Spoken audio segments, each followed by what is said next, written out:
Hello नमस्कार दोस्तों, मैं ऋषभ आपके चैनल एजुकेशन फॉर ऑल में एक बार फिर से आपका स्वागत करता हूं। आज हम लोग जो एनसीईआरटी सीरीज कर रहे थे उसका मैं अगला पार्ट लेकर के आ गया हूं, जिसमें आज हम लोग साइंस का कक्षा 9 का एनसीईआरटी में फोर्स और लॉ ऑफ मोशन के बारे में पढ़ने वाले हैं, जिससे मैं एनसीईआरटी पैटर्न पर आधारित 150 यानी कि 150 वन लाइनर फॉर्म में क्वेश्चन और आंसर जो है वो हम लोग आज करने वाले हैं, जो कि आपके BPSC UPSC SSC railway other exam के लिए जो है वो अति महत्वपूर्ण होगा। तो अगर आपको ये वीडियो पसंद आए तो वीडियो को लाइक कीजिए, अपने दोस्तों में शेयर कीजिए। अभी तक चैनल को शेयर और सब्सक्राइब नहीं किए हैं तो चैनल को शेयर और सब्सक्राइब जरूर से ज़रूर करें। हम लोग जो है इसको अलग अलग भागों में पढ़ेंगे। जैसे पहला भाग में हम लोग बल और उसके प्रकार के बारे में पढ़ेंगे, जिससे 25 क्वेश्चन है। तो चलिए हम लोग जो है वो स्टार्ट करते हैं। बल यानी कि फोर्स क्या होता है?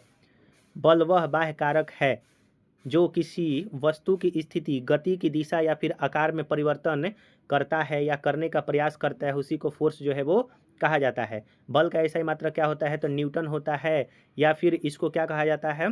तो F बराबर जो होता है वो ma फार्मूला होता है। आगे जाकर हम लोग पढ़ेंगे। यानी कि m मतलब कि मास, a मतलब एक्सेलरेशन, यानी कि kg मीटर प्रति सेकंड स्क्वायर भी इसका हो सकता है। बल किस प्रकार की राशि है? अदिश या फिर सदिश? तो बल जो है वो एक सदिश राशि यानी कि वेक्टर क्वांटिटी है। संतुलित यानी कि बैलेंस फोर्स किसे कहा जाता है? जब किसी वस्तु पर कार्य करने वाले सभी बलों का परिणाम यानी कि नेट बल शून्य होता है तो उसे बैलेंस फोर्स जो है वो कहते हैं। क्या संतुलित बल किसी स्थिर वस्तु को गति में ला सकता है? नहीं। संतुलित बल केवल वस्तु का आकार बदल सकता है, गति की स्थिति नहीं बदल सकता है, ये याद रखिएगा। असंतुलित बल जो है वो किसे कहते हैं? Unbalanced force. जब किसी वस्तु पर लगने वाले बलों का परिणामी बल शून्य न हो तो उसे असंतुलित बल कहा जाता है। वस्तु के त्वरण यानी कि एक्सेलरेशन उत्पन्न करने के लिए किस प्रकार का बल आवश्यक होता है? तो असंतुलित बल जो है वो आवश्यक होता है अगर आपको एक्सेलरेशन वस्तु का चाहिए तो। घर्षण बल यानी कि फ्रिक्शनल फोर्स क्या है? वह बल जो दो सतहों के बीच होने वाले अपेक्षित गति का विरोध करता है, उसको फ्रिक्शनल फोर्स जो है वो कहा जाता है।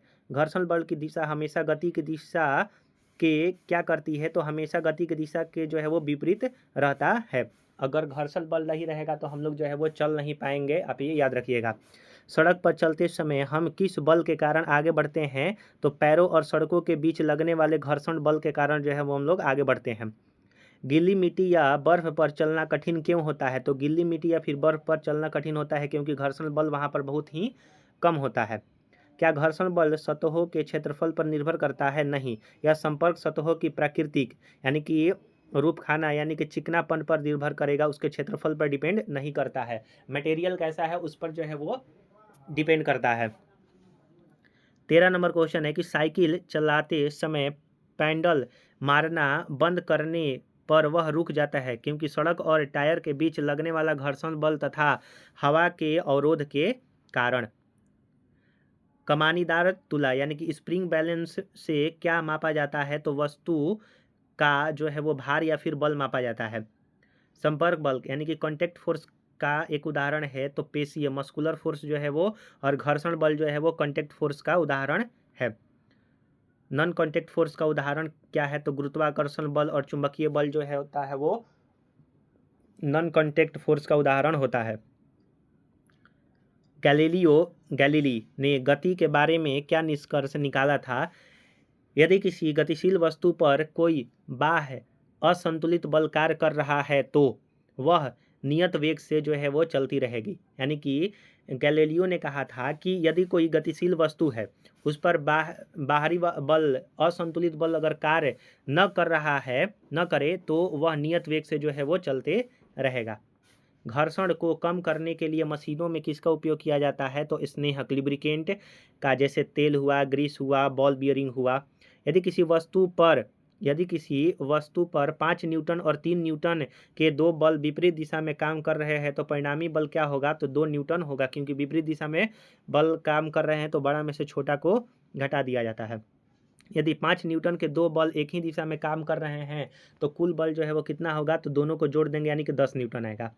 ठोस सतहों के बीच घर्षण को क्या कहा जाता है? तो ठोस सतहों के बीच घर्षण को जो है वो ड्राई फ्रिक्शन कहा जाता है। क्या कहा जाता है? ड्राई फ्रिक्शन जो है वो कहा जाता है। और वहीं तरल होता है तो उसको विस्कस फोर्स कहते हैं। तरल पदार्थ यानी कि द्रव और गैस द्वारा लगाए जाने वाले घर्षण बलों को जो है वो ड्रैग या फिर कर्षण कहा जाता है। जहाज़ों और हवाई जहाज़ों का आकार विशिष्ट यानी कि धारा रेखीय स्ट्रीमलाइन क्यों बनाया जाता है? हवा या पानी के घर्षण को कम करने के लिए जो है वो उसको कह सकते हैं नैरो या फिर स्ट्रीमलाइन जो है वो बनाया जाता है। जब किसी वस्तु का वेग स्थिर रहता है यानी कि किसी वस्तु का वेलोसिटी अगर स्थिर रहेगा तो उस पर लग रहा शुद्ध बाह्य बल कितना होता है? तो शून्य होता है, क्योंकि त्वरण शून्य है। केंद्रीय बल सेंट्रल फोर्स का एक उदाहरण दे। तो सेंट्रल फोर्स का उदाहरण जो है वो गुरुत्वाकर्षण बल है। भाग 2 में हम लोग गति के प्रथम नियम और जड़त्व के बारे में जो है वो पढ़ेंगे। न्यूटन के गति के प्रथम नियम को और किस नाम से जाना जाता है? तो लॉ ऑफ इनर्शिया, जड़त्व का नियम कहते हैं। गति का प्रथम नियम क्या कहता है? कोई वस्तु अपनी विराम अवस्था में या एक समान गति अवस्था में तब तक बनी रहता है जब तक कि उस पर कोई बाह्य असंतुलित बल न काम करे। कैसा बल होना चाहिए? तो अनबैलेंस्ड फोर्स होना चाहिए। जड़त्व यानी कि इनर्शिया किसे कहते हैं? किसी वस्तु का वह प्राकृतिक गुण जो उसकी गति की अवस्था में परिवर्तन का जो है वो विरोध करता है, उसी को जड़त्व कहा जाता है। जड़त्व का माप क्या होता है? तो द्रव्यमान यानी कि मास जो होता है, बॉडी का कितना मास है वही उसका कह सकते हैं कि जड़त्व होता है। द्रव्यमान अधिक होने पर जड़त्व पर क्या प्रभाव होता है? तो जड़त्व भी अधिक होगा। एक भारी पत्थर और एक छोटा रबड़ की गेंद में से किसका जड़त्व अधिक होगा? तो भारी पत्थर का, क्योंकि उसका द्रव्यमान अधिक होता है। जड़त्व कितने प्रकार के होते हैं? तो 3 प्रकार के। विराम का जड़त्व, गति का जड़त्व और दिशा का जड़त्व यानी कि इनर्शिया। चलती बस का अचानक रुकने पर यात्री आगे की ओर क्यों झुक जाता है? गति के जड़त्व के कारण। यात्रियों के शरीर का ऊपरी भाग गति में रहना चाहता है, लेकिन अचानक जब बस रुकता है तो वो आगे की ओर लोग झुक जाते हैं, तो गति के जड़त्व के कारण। रुकी हुई बस के अचानक चलने पर यात्री पीछे की ओर चलते हैं, तो यह विराम के जड़त्व का उदाहरण है, क्योंकि शरीर का निचला हिस्सा बस के साथ गति में आ जाता है लेकिन ऊपरा हिस्सा जो है स्थिर रहता है।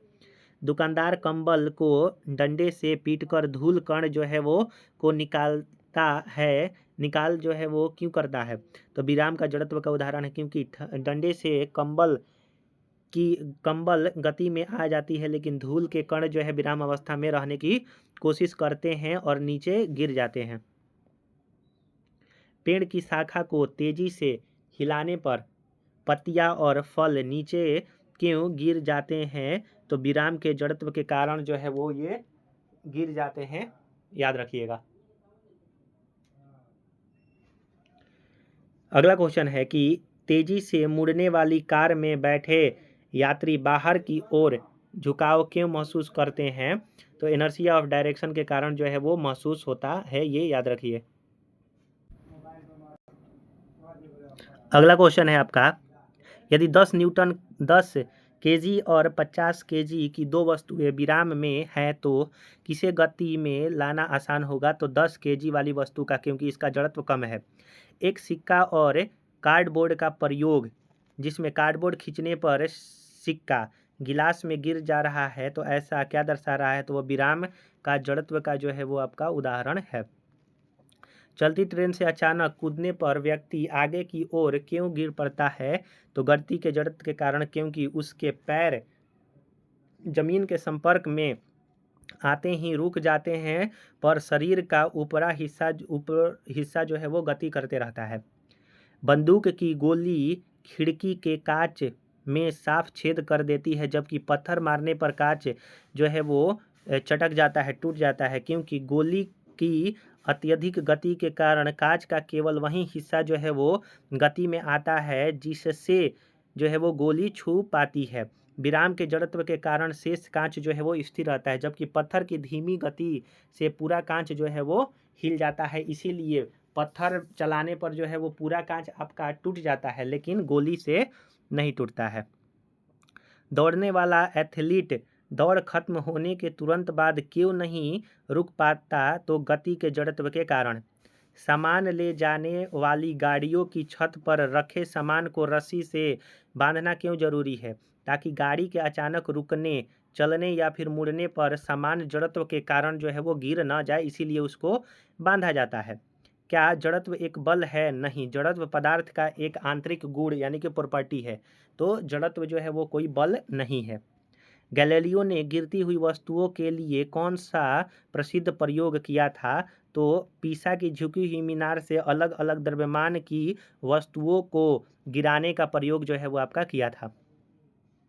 शून्य बाह्य बल की स्थिति में गतिशील वस्तु की गति कैसी होती है? तो एक समान वेग से सीधी रेखा में गति। क्या निर्वात में भी जड़त्व कार्य करता है? हाँ, जड़त्व माध्यम पर निर्भर नहीं करता है, यह केवल द्रव्यमान पर निर्भर करता है।